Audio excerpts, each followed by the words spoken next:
Entre os 14 nomes citados no documento, estão 12 funcionários da Vale e 2 da empresa de auditoria Tuvsud.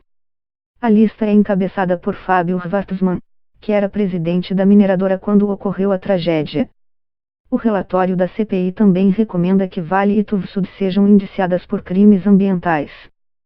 Segundo o relatório do senador Carlos Viana, PSD-MG, foram detectados sinais de que a barragem estava em risco antes do seu rompimento. Além disso, funcionários da Vale teriam interferido na produção de laudos de segurança que deveriam ser conduzidos por empresas de auditoria independentes. Por último, o documento aponta que gerentes e diretores da Vale estavam cientes dos riscos.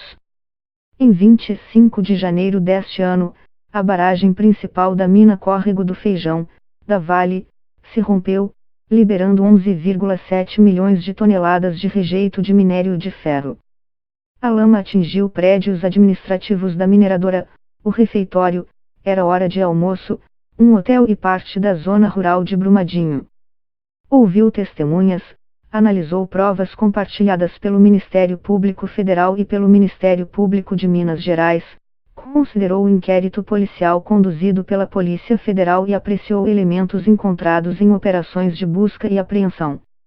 No total, a CPI recebeu mais de 15 mil páginas e centenas de horas de filmagens das câmeras de segurança da barragem.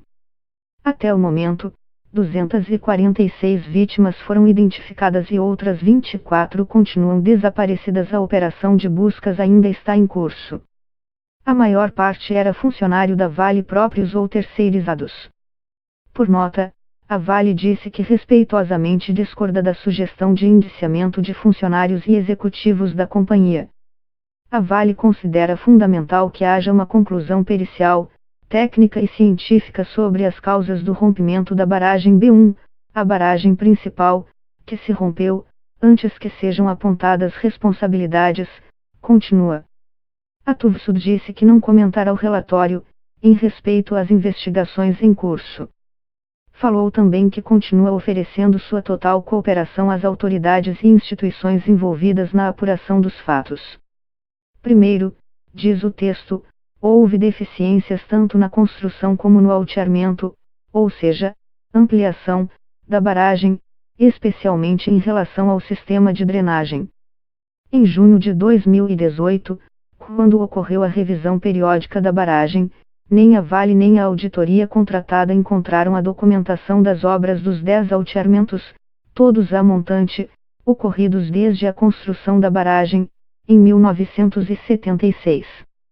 Além disso, segundo o relatório da CPI, um consultor contratado pela Vale teria feito 2 escavações simples na barragem, em junho de 2018, de onde teria saído água em profusão, demonstrando que o sistema de drenagem era insuficiente ou não tinha a manutenção adequada.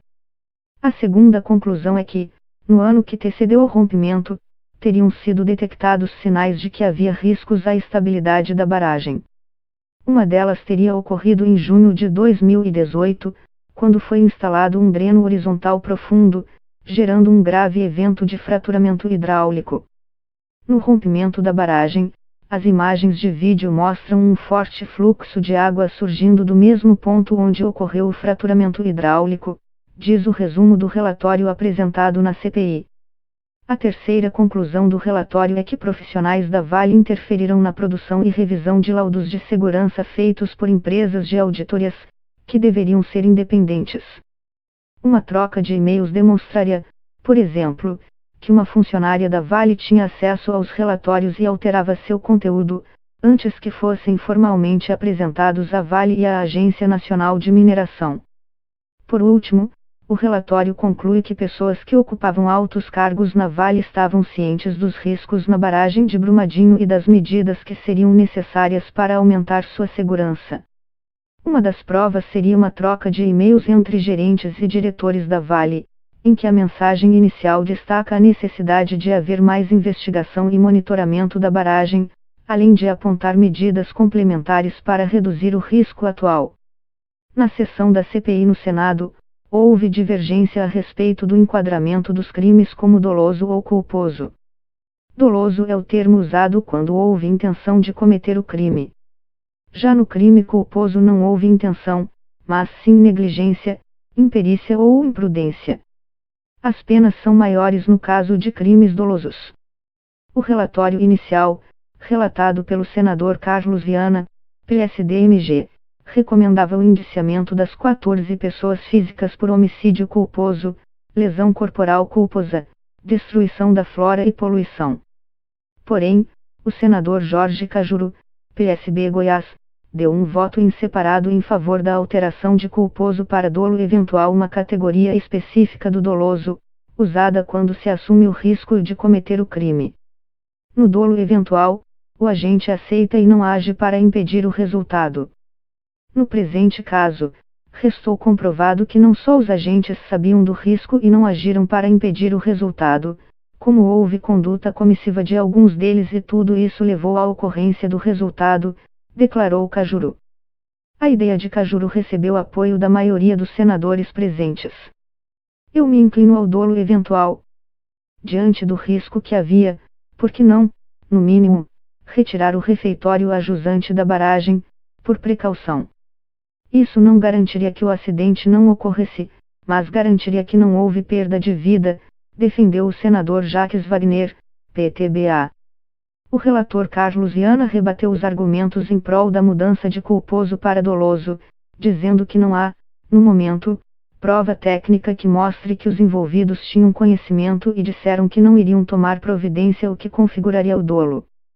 Nós precisamos transformar nossa indignação em provas testemunhais, técnicas e periciais, disse Viana.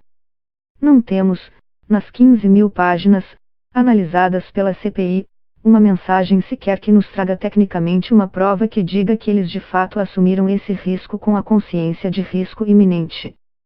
Não há. Nós muitas vezes levantamos discursos de polvorosa, mas lá na frente os resultados, judiciais, são pífios. Quando analisado por um magistrado, na letra fria da lei, não leva à condenação. Isso gera na população brasileira uma sensação profunda de impunidade, argumentou Viana. Precisamos apresentar à Justiça um relatório que tenha um embasamento de fato dentro do lapso de tempo que investigamos.